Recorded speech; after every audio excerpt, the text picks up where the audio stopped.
आ रही हैं।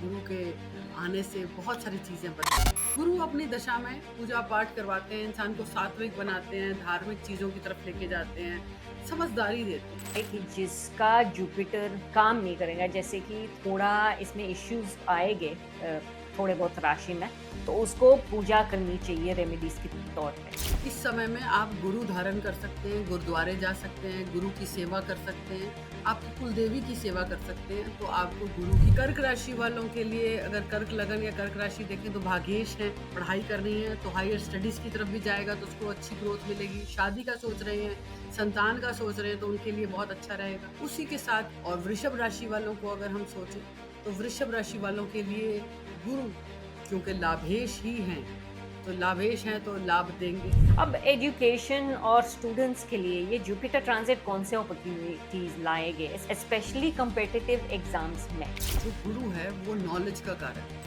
अब राधा ने तो नहीं कहा कि मेरा एक्स कब वापस आएगा, उसने तो किसी ज्योतिष को नहीं पूछा। तो कौन सी राशियों को ये ज्यादा करना चाहिए, ये जब एग्जॉल्टेड है तब? ये जिनके लग्नेश हैं, जैसे धनु लगन है, मीन लगन है, कर्क लगन है, ये करते हैं तो इनको बहुत अच्छे रिजल्ट मिलेंगे।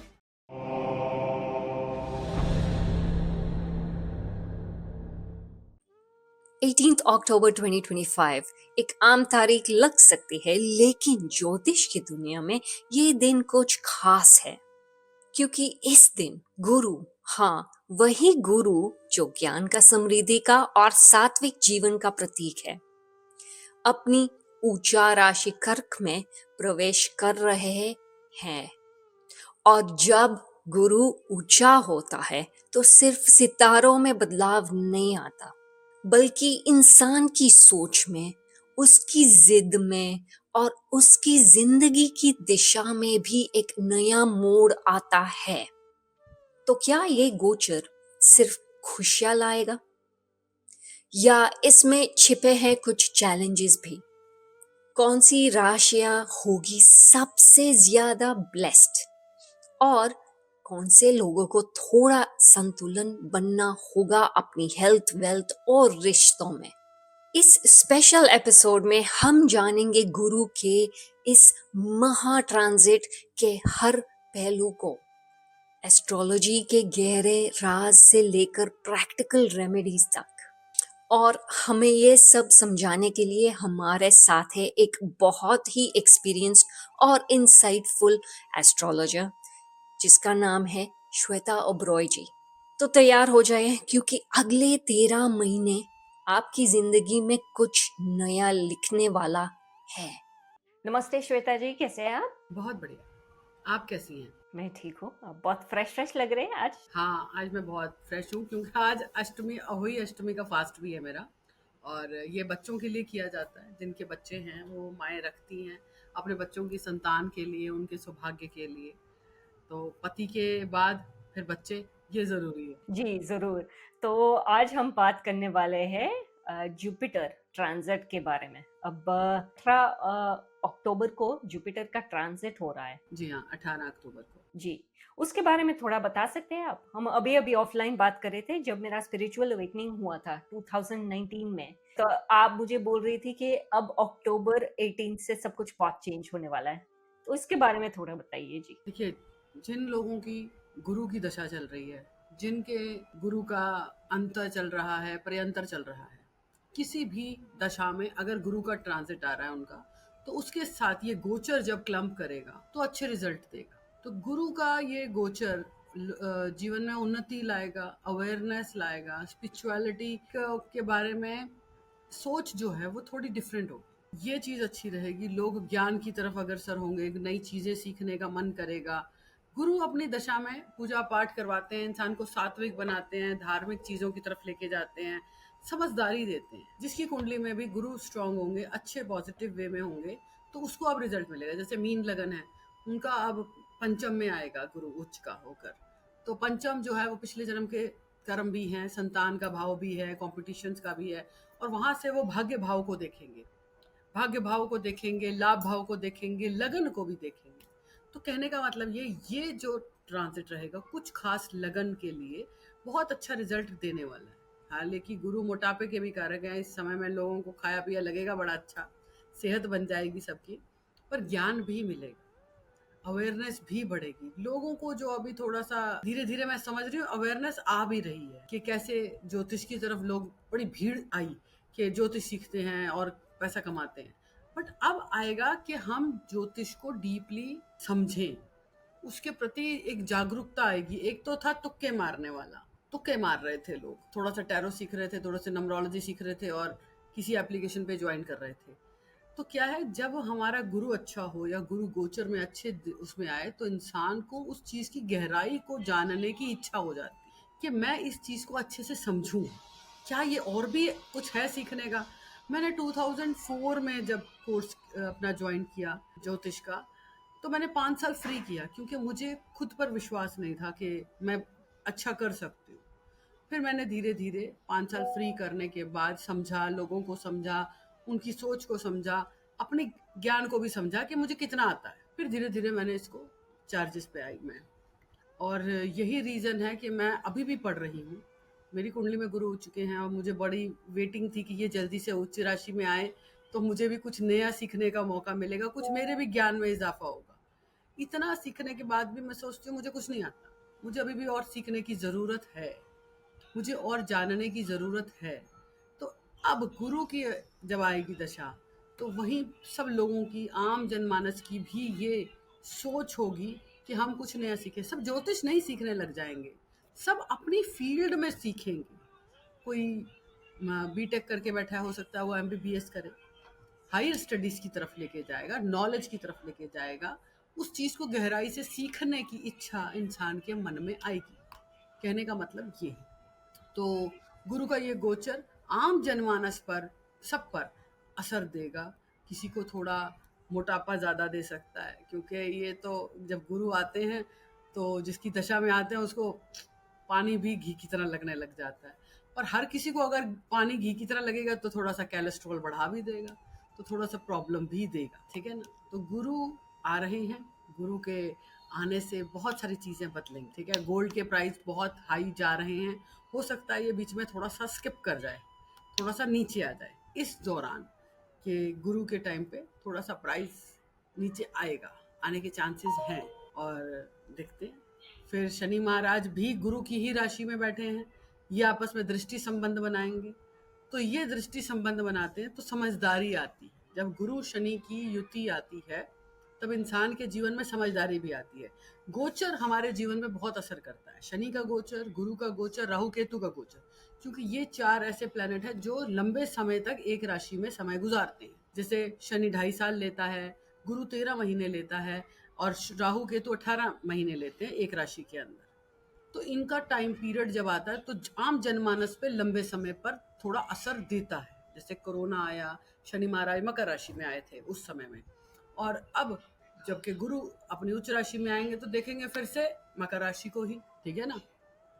तो बहुत सारी चीजें होंगी, अच्छी और बुरी दोनों। नॉलेज जरूर बढ़ेगी, ये पक्का है कि नॉलेज बढ़ेगी, अवेयरनेस बढ़ेगी। जुपिटर का गोचर जो है जेमिनाई से कैंसर में शिफ्ट हो रहा है, तो इसके ओवरऑल एस्ट्रोलॉजिकल सिग्निफिकेंस क्या है, स्पेशली जब ये एग्जॉल्टेड पोजीशन में आ रहा है। आपने थोड़ा तो एक्सप्लेन कर दिया है, लेकिन मुझे थोड़ा डिटेल में जानना है। आप बोल रहे हैं कि गोल्ड के प्राइसेस हाई अभी भी होंगे। हाँ, जैसे गुरु महाराज जब मार्गी होंगे तब उनके प्रभाव कुछ होंगे, जब वक्री होंगे तब वो चीज़ों को थोड़ा बैलेंस कर देंगे, ठीक है।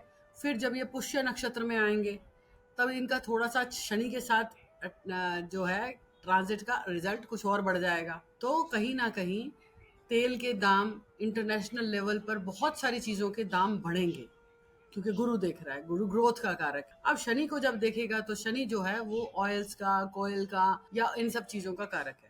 तो इन सब चीज़ के अंदर ग्रोथ आएगी। एक धैर्य धारण करना और ज्ञान को अर्जित करना, ये गुरु शनि की युति देती है। गुरु शनि की युति टीचर बनाती है, कंसल्टेंट बनाती है, काउंसलिंग करवाती है, इस तरह की फील्ड देती है। तो जब ये संपर्क बनेगा तो लोगों का नॉलेज की तरफ जाएगा, एक धैर्य भी धारण करेंगे लोग। एक दोनों के बीच में एक जो आसमंजस बिठाने वाला काम है वो भी करेंगे, क्योंकि गुरु जब ज्ञान दे रहा हो तो शिष्य को सामने बैठ के उसको सुनने के लिए भी धैर्य धारण करना पड़ता है। तो यहाँ पर आता है धैर्य धारण करो और गुरु का जो अनुसरण है वो करो, गुरु को सुनो, ये बहुत ज़रूरी है। तो ये गोचर शनि के साथ मिलके और भी इंटरेस्टिंग होने वाला है।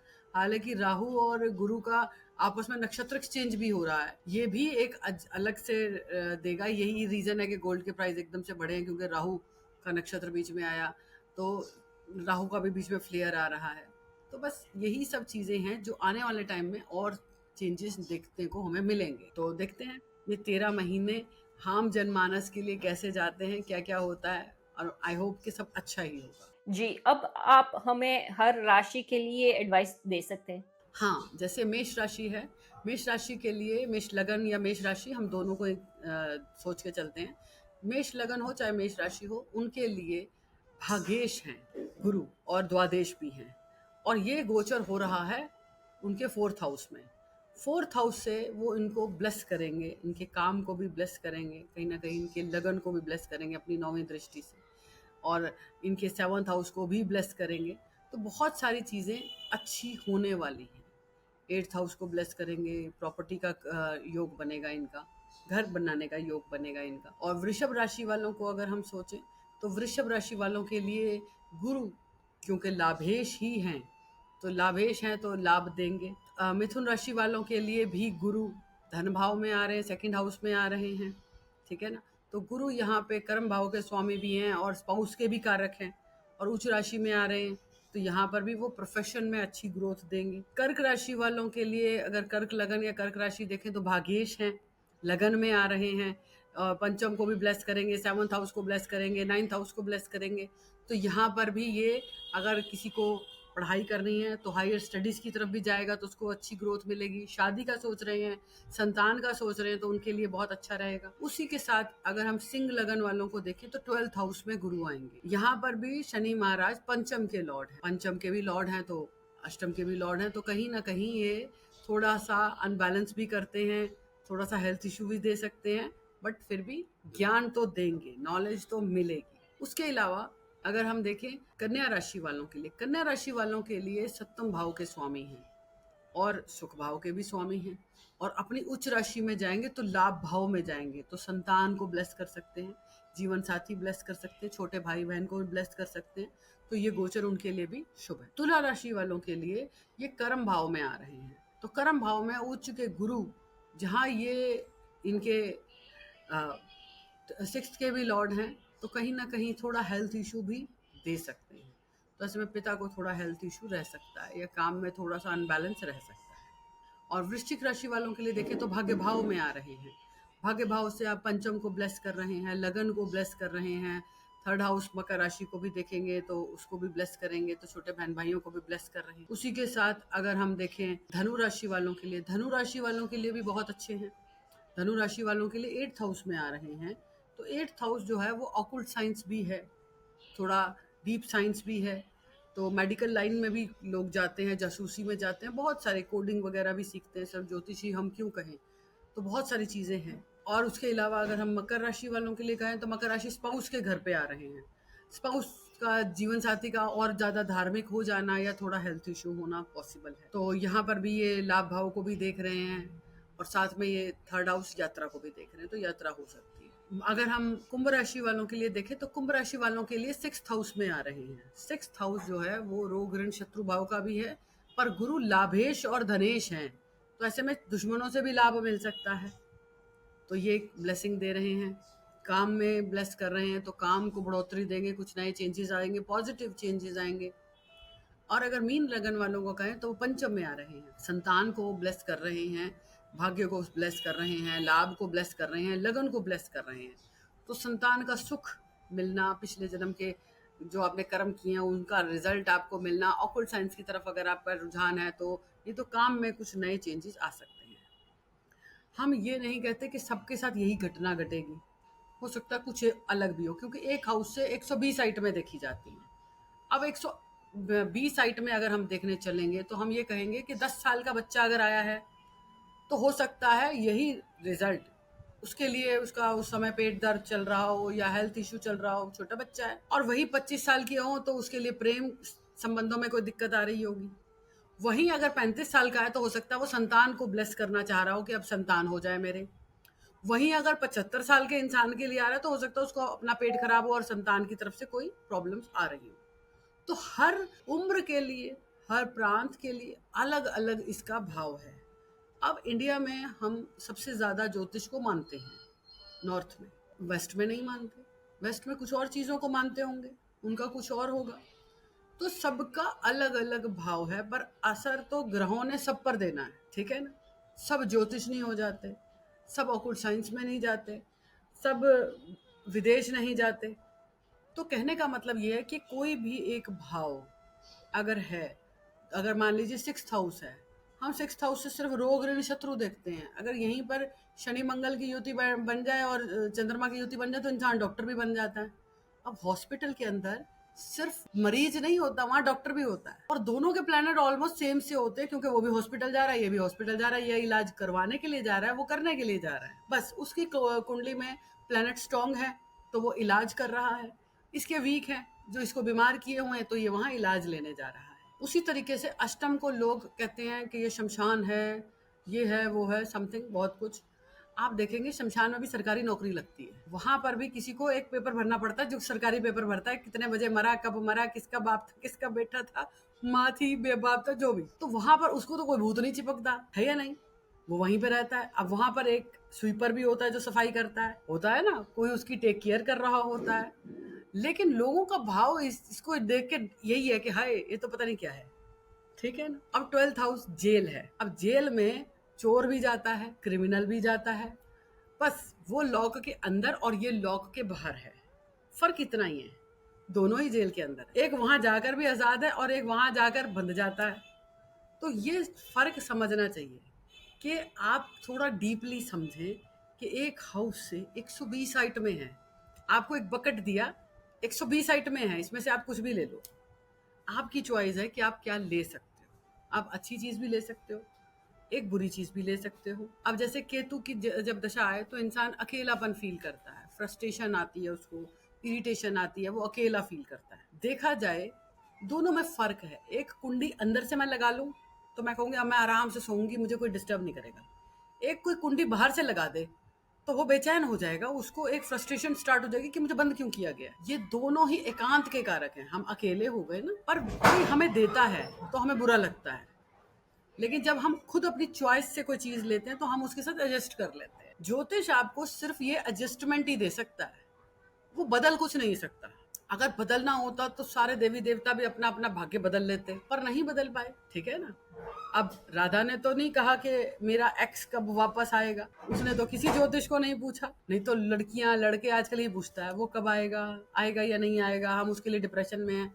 लेकिन राधा ने तो नहीं किया, कोई उपाय नहीं किया। वो भी कर सकती थी कि कृष्ण कभी जाते ही नहीं और कृष्ण नहीं जा पाते, और उसने उसको जाने दिया। कभी कभी लेट गो करना बहुत जरूरी है, चाहे वो रिलेशन हो, चाहे वो बच्चा हो, चाहे वो कुछ भी हो। कोई जा रहा है तो उसको जाने दो, टाटा बाय बाय करो।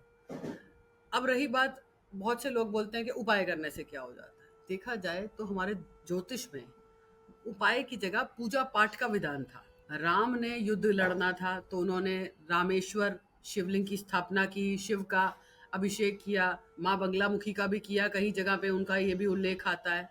तो कहने का मतलब ये है कि उन्होंने भी एक ब्लेसिंग्स ली, यूनिवर्स से ब्लेसिंग्स ली। अब यहीं पे हम आते हैं महाभारत पे। अब कहते हैं महाभारत में कृष्ण ने अर्जुन को बोला लड़ो, तो वो लड़ा, तो उसने कौन सा कोई उपाय किए थे? देखा जाए तो उपाय किए थे। उसने ब्रह्मास्त्र की विद्या लेने के लिए वो स्वर्ग गया था। उसने शिव की तपस्या की थी ब्लेसिंग्स के लिए कि मैं ये युद्ध जीत जाऊं। इसीलिए जब अर्जुन को उन्होंने ब्रह्मास्त्र दिया, जयद्रथ ने शिव ब्लेसिंग्स के लिए शिव को प्रसन्न किया। तो उन्होंने कहा कि मांगो, क्या मांगते हो? तो वो बोले कि मुझे पांडवों को हराना है। तो वो कहते कि तुम सबको रोक लोगे, तुम सबको रोक लोगे, लेकिन अर्जुन को रोक नहीं पाओगे, तो मैं ऐसा वरदान नहीं दे सकता। तो फिर जब अभिमन्यु को मारा गया तो जयद्रथ ने सबको रोक लिया था।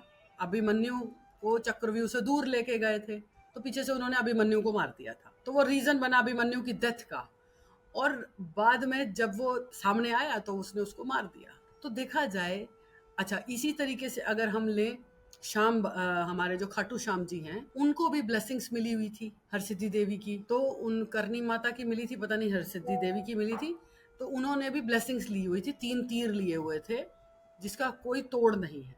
तो श्री कृष्ण ने वो उसके तीर नहीं चलाने का मौका दिया, उससे उसका शीश मांग लिया था। तो उन्होंने उपाय किया था ना कि अगर ये आ गया तो अर्जुन जीत नहीं पाएगा, क्योंकि उसने कहा था कि जो हार रहा होगा मैं उसकी साइड खड़ा हो जाऊंगा, मैं ये नहीं देखूंगा कि धर्म किधर है कि कर्म किधर है, मैं तो कमजोर के साथ खड़ा हो जाऊंगा। इसीलिए कहा जाता है हारे के सहारे श्री श्याम हमारे।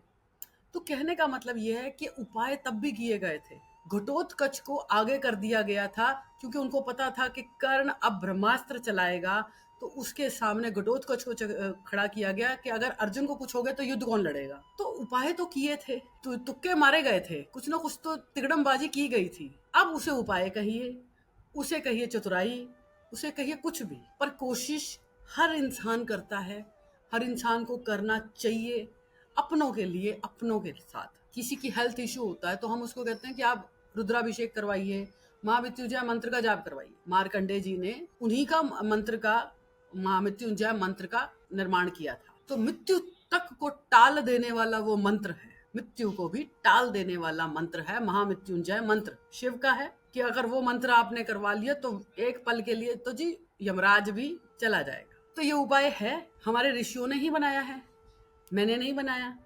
अब किसी को हेल्थ इशू आता है या किसी को ऐसी स्थिति आती है कि किसी को बहुत क्रिटिकल प्रॉब्लम है, तो हम उसको कहते हैं कि भाई महामृत्युंजय मंत्र कर लो। तो देखा जाए शास्त्रों में भी प्रमाण है कि उपाय दिए गए थे, दिए गए हैं। अगर नहीं होते तो ये चालीसा, ये सूतकम के पाठ, ये सब चीजें नहीं होती। ये है, इट्स मीन कि इन सब का प्रभाव है। 10 महाविद्याओं की लोग पूजा करते हैं।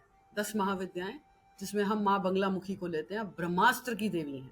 तो जब वो ब्रह्मास्त्र की देवी हैं, यानी कि उनका जो जाप करेगा, उनकी जो साधना करेगा, उसका जो तोड़ है वो अमोघ है, वो मतलब उसको कोई रोक नहीं सकता। आज भी लोग कोर्ट कचहरी के केसेस के लिए माँ बंगलामुखी के यहाँ जाके हवन करवा के आते हैं, पॉलिटिशियंस जीतने के लिए करते हैं। तो फिर ये है ना, मैंने तो नहीं बनाया, ये है। तो कहने का अर्थ ये है कि उपाय, रेमेडीज पहले भी थी। अब क्या है, अब ऊट पटांग की चीजें ज्यादा हो गई हैं। ऊट पटांग की चीजें मतलब कि आप कुछ भी बोल रहे हो, मतलब कुछ भी आप कर रहे हो, ठीक है ना, तो वो थोड़ा जनरेशन को मिसगाइड करता है। अगर आप पूजा पाठ से जोड़ रहे हो, किसी पराशक्ति से जोड़ रहे हो, तो वो ठीक है, क्योंकि उन्होंने भी ये नहीं कहा कि इसका बुरा कर दो, उसका कपड़ा उठा लाओ, उसकी फोटो उठा लाओ, क्योंकि तब तो ऐसा कुछ था ही नहीं। हाँ, पूजा पाठ करके आप अपने ग्रहों की एनर्जी को कम या ज्यादा कर सकते हैं। ये हमारे ज्योतिष में था, है और रहेगा। बस। तो नो तंत्र नो मंत्र, सिंपल रेमेडी। आप अपने भगवान के इष्ट की शरण में चले जाइए, आपके काम हो जाएंगे। जी। तो ये जो जुपिटर एक्सॉल्टेड है, आप बोल रहे हैं कि जिसका जुपिटर काम नहीं करेगा, जैसे कि थोड़ा इसमें इश्यूज आएंगे थोड़े बहुत राशि में, तो उसको पूजा करनी चाहिए रेमेडीज के तौर पे। हाँ, इस समय में आप गुरु धारण कर सकते हैं, गुरुद्वारे जा सकते हैं, गुरु की सेवा कर सकते हैं, आपकी कुलदेवी की सेवा कर सकते हैं, तो आपको गुरु की ब्लेसिंग्स मिलेगी। किसी को कोई गुरु मंत्र मिला है, वो उस गुरु के मंत्र का, दिए हुए मंत्र का जाप करे, गुरु निंदा ना करे, पर निंदा ना करे इस समय में, तो आपको अच्छे रिजल्ट मिलेंगे। तो कौन सी राशियों को ये ज्यादा करना चाहिए, ये जब एक्सॉल्टेड है तब? ये जिनके लग्नेश हैं, जैसे धनु लगन है, मीन लगन है, कर्क लगन है, ये करते हैं तो इनको बहुत अच्छे रिजल्ट मिलेंगे, ठीक है ना, क्योंकि ये मोक्ष प्रधान है। ये लगन जो है वो मोक्ष प्रधान है। कर्क लगन, वृश्चिक लगन और मीन लगन, ये मोक्ष वाले लोग हैं। अब इन्हीं के अंदर गुरु की ब्लेसिंग्स आने वाली हैं, तो ये इस समय का सदुपयोग करें, अच्छे काम करें, अच्छी चीजें करें, लोगों के साथ ज्ञान शेयर करें, तो फिर अपने आप सब चीजें अच्छी अच्छी होती चली जाएंगी। अब एजुकेशन और स्टूडेंट्स के लिए ये जुपिटर ट्रांजिट कौन से अपॉर्चुनिटीज लाएंगे, स्पेशली कॉम्पिटिटिव एग्जाम्स में? जो गुरु है वो नॉलेज का कारक है। जब राहु का टाइम पीरियड आता है ना, उस समय में इंसान का पढ़ाई में ध्यान नहीं लगता, लेकिन जब गुरु का टाइम आता है तो इंसान का ध्यान पढ़ाई में भी लगता है, पूजा पाठ में भी लगता है, वो दोनों तरह से काम चलता है फिर। तो ये टाइम जो गवर्नमेंट जॉब के लिए ट्राई कर रहे हैं, कॉम्पिटिशन्स के लिए तैयारी कर रहे हैं, वो इस समय का लाभ उठाएं, केसर का तिलक लगाएं, और अगर कोई मैरिड लाइफ में है और उसकी मैरिड लाइफ में इश्यूज चल रहे हैं तो इंडेक्स फिंगर में गोल्ड की रिंग पहने इस समय में, विष्णु सहस्त्र नाम का पाठ करें, तुलसी पर दिया जलाएं। ये सब हमारे ऋषि मुनियों की मान्यताएं हैं जो हमें दी हैं उन्होंने, ये हमारी धरोहर है। हमें और कोई टोटके करने की ज़रूरत नहीं है। हम सीधा सात्विक तरीके से भी अपनों को मना सकते हैं, अपनों को अच्छा कर सकते हैं, रिलेशंस को बचा सकते हैं और ज्ञान पा सकते हैं, ब्लेसिंग्स पा सकते हैं। आपने सब नॉलेज के बारे में बात की है, लेकिन फाइनेंशियल गेन्स के लिए ये ट्रांजिट लकी है या नहीं? फाइनेंशियल के लिए ये टाइम बहुत अच्छा है क्योंकि गुरु ग्रोथ के कारक हैं, ग्रोथ देते हैं। गुरु जो है हर चीज को बढ़ाते हैं, ब्लेस करते हैं। तो मैं समझती हूँ ये टाइम ग्रोथ के लिए भी बहुत अच्छा है। पर गुरु ना मेल्स को बहुत अच्छे रिजल्ट नहीं देते। कभी कभी मैंने देखा है कि मेल्स की जब आ जाती है गुरु की दशा तो बेचारों की मैरिड लाइफ डिस्टर्ब होने लगती है, क्योंकि ये पूजा पाठ का कारक है और उन्हें अपने जीवन में भोग विलास और धन चाहिए तो वो शुक्र देता है। तो मेल्स को ये गोचर थोड़ा सा डिसअपॉइंट कर सकता है, पर फीमेल्स के लिए बहुत अच्छा है, ब्लेसिंग्स का टाइम है। हाँ, जिनका गुरु अच्छे भाव में बैठा है तो उनको अच्छे रिजल्ट जरूर दे देगा। तो आई गेस मुझे ये जानना है कि अगर लोग फाइनेंशियल गेन्स के लिए भागेंगे या फिर मटेरियल सक्सेस के लिए भागेंगे तो फैमिली लाइफ और रिलेशनशिप पर ट्रांजिट का क्या इम्पैक्ट होगा? देखो, मैरिड लाइफ वालों के लिए तो ये टाइम बहुत अच्छा है, उनकी मैरिड लाइफ अच्छी हो जाएगी। फीमेल्स के लिए अगर मैं कहूँ, जहाँ जिनको पतियों का सुख नहीं मिल रहा है या पति से थोड़ी अनबन चल रही है, तो ये टाइम गुरु उच्च राशि में आ रहा है, गुरु पति का कारक है, तो ये कह सकते हैं कि अब समझदारी से एक दूसरे को संभालने की कोशिश करेंगे। फीमेल्स के लिए तो ये टाइम बहुत बढ़िया है। अब मेल्स के लिए क्या है, मेल्स को तो शुक्र खुश करना है। अब जिसका तो शुक्र होगा वो तो बेचारा परेशान हो जाएगा, लेकिन जिनका गुरु होगा उनको गुरु का लाभ बहुत अच्छा मिलेगा। तो सबके लिए एक जैसा तो नहीं है, सबके लिए अलग अलग है। स्टूडेंट्स के लिए अच्छा टाइम है कि वो पढ़ाई में ध्यान लगे। अब किसी की चली दशा रही हो राहु की तो उसको गुरु क्या ही रिजल्ट दे देगा। तो रिजल्ट तो उनको मिलेंगे जिनकी महादशा, अंतरदशा, परंतरदशा में कहीं गुरु का ट्रांजिट आ रहा है। गोचर के साथ उसका क्लम्ब होगा और वो चीज़ें घटित होंगी, क्योंकि बिना गोचर के और महादशा अंतरदशा के कोई घटना घटित नहीं होती है।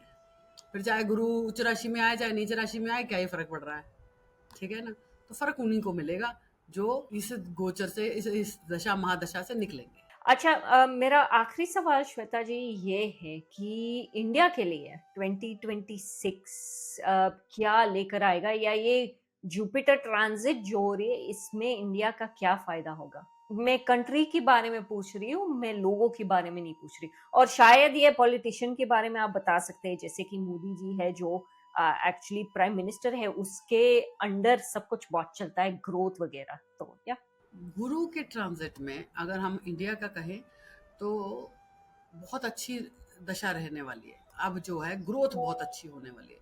जिस तरीके से गोल्ड के रेट 1,30,000 तक पहुंचे हैं, 20-25 तक पहुंचे हैं शायद, तो वो टाइम जो है ना, ग्रोथ तो दिख ही रही है।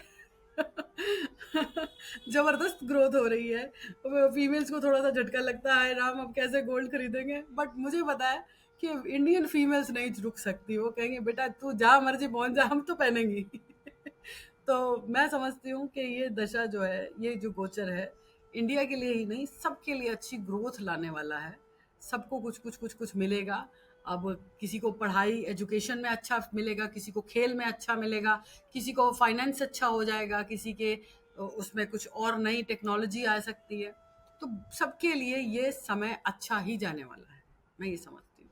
तो ठीक है, देखते हैं क्या क्या चीज़ें होती हैं। और गुरु और शनि का आपस में दृष्टि संबंध भी रहेगा इस समय में। तो ये समझदारी का टाइम है कि समझदारी आ जाए लोगों में।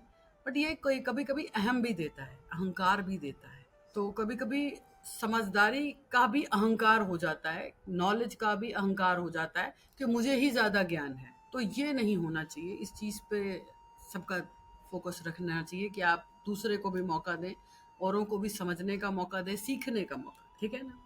तो ज्ञान का अहम नहीं होना चाहिए। श्वेता जी, थैंक यू सो मच। मुझे आपने लास्ट मिनट पे हम ये पॉडकास्ट कर पाए, और मुझे बहुत अच्छा लग रहा है। थोड़ा टाइम निकाला आपने, आप बहुत बिजी है तो आई अंडरस्टैंड। और अच्छा लग रहा है कि हम ये पॉडकास्ट करें गुरु महाराज के बारे में। चलिए, मुझे भी बहुत अच्छा लगा। जय माता दी। जय माता दी।